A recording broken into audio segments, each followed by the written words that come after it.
John Zogby is a strategist and a pollster who is... Good morning, John. Good morning. Well, hell, what are you going to do? It happens. I was prepared to go down that road. I mean, think His about new this, hobby. though. It's kind of a neat concept, I guess. You could have like a vase or something there on your mantle that's blown out of ashes from a loved one. I guess that's what's being done with it. So, anyway, we're coming up on not just a big week, but this is an enormous week. A week where, and forget about the 100 days, but, well, let's talk about the 100 days. Mm-hmm. President saying it's ridiculous, 100 days, but he's the one that's really put this pressure on himself. He's the one that's talked about these 100 days.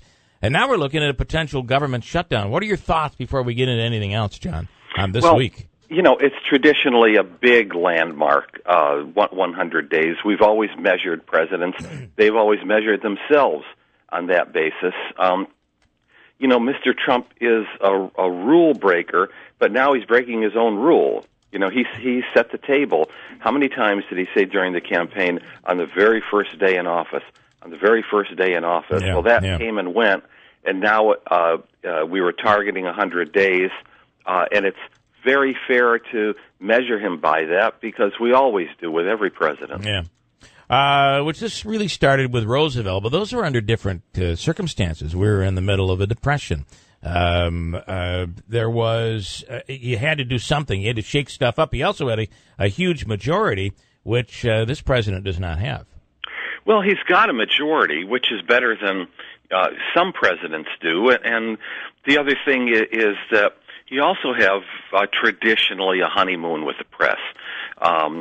You know, sort of hands off till a new administration gets settled. And so the president defines a vision, works from there to get some legislative accomplishments. And, you know, thus far, at least for the president, that's been troubled.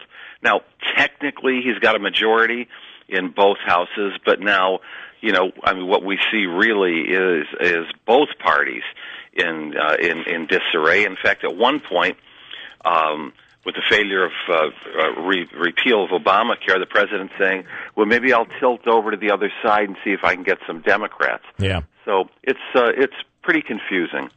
Do you think the government gets shut down this week? I doubt it, you know, because we have enough history with that to show that one or the other party gets tainted, although right now it doesn't look like there's any resolution in the offing on the border wall and on tax cuts, on infrastructure.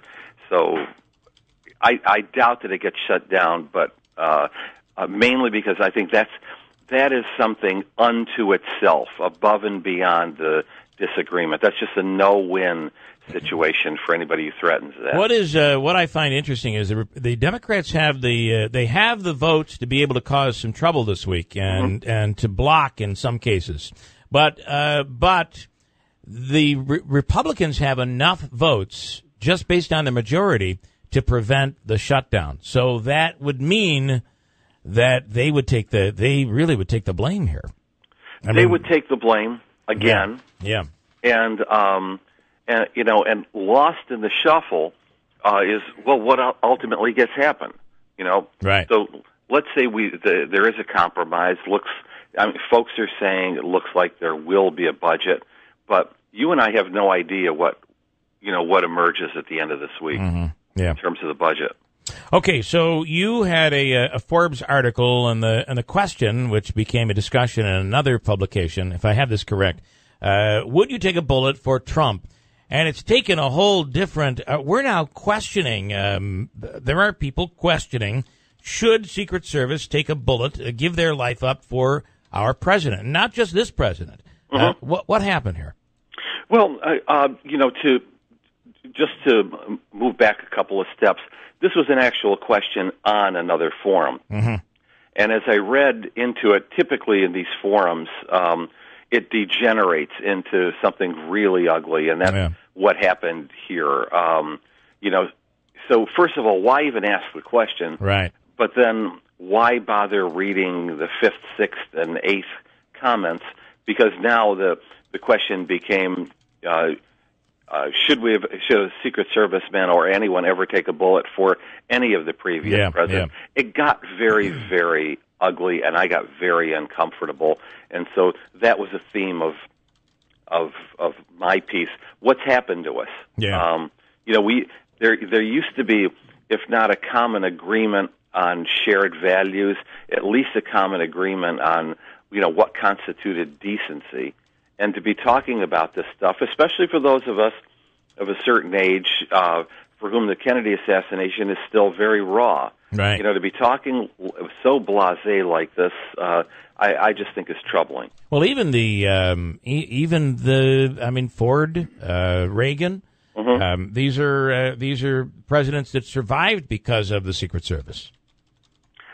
And it's their sworn duty, but a lot of it emanated from a Secret Service woman who said no way, right? And she was relieved of duty. Mm-hmm. But then to find people agreeing with her, and then as I pointed out, I don't think there's anybody out there that can deny that they have heard just in casual conversation something along the lines of, well, I hope this one gets it, or they should have, it's too bad that Obama wasn't. And it's just appalling. Yeah. Because that was the question and they specifically called out President Obama, President Clinton, and the Bushes. Mm-hmm. But you're right. The question in itself is a question that why are we even talking about it? Yeah, why is it? Yeah.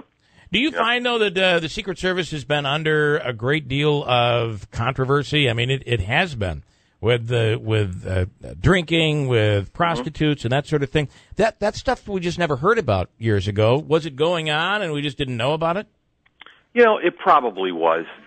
I don't have any evidence one way or another, but more than likely it was. But there were different rules of engagement. All the reporters, what they used to say about Jack Kennedy, all the reporters were guys, right? And they looked the other way. I'm sure there were a lot of nasty rumors, but in fact there were nasty rumors. But what was really going on or not, I don't suppose that Secret Service agents have gotten any worse over the years. And I should correct myself mentioning Ford and Reagan. It was only Reagan. There was a conspiracy to kill Ford, but I don't think there was ever a shot fired. There was Sarah Jane Walker in San Francisco actually fired shots. And okay, that's. I thought that was. Wasn't sure if there were shots fired there or not. But in those cases, these are people that stand in the way of the bullet for the president of the United States. It's what we honor these people for. It's what we respect them for. And to go down this road is really crazy. What has happened to us, John? I think just a lack of respect. I think we see, not we, but many of us see things in terms of ideology and party first. So, look, something as benign as, are you better off than you were 4 years ago? Mm-hmm. Bill, that's no longer an economic or a personal finance question. It's a partisan question. Right. Guaranteed, if I'm a Republican today, I'm going to say I'm doing better. Democrat, I'm doing worse. Under Obama, it was in reverse. Too many of us, not most, but too many of us see our world exclusively in terms of partisan lens. Yeah, this whole "not my president" concept. Yeah, I got elected. Crazy. All right, John, it's ZogbyAnalytics.com. We appreciate your time. Thanks. And it's going to be interesting to see what comes this week. A lot of things to look for this week. Be back talking to you later, I'm sure. Thanks, John Zogby.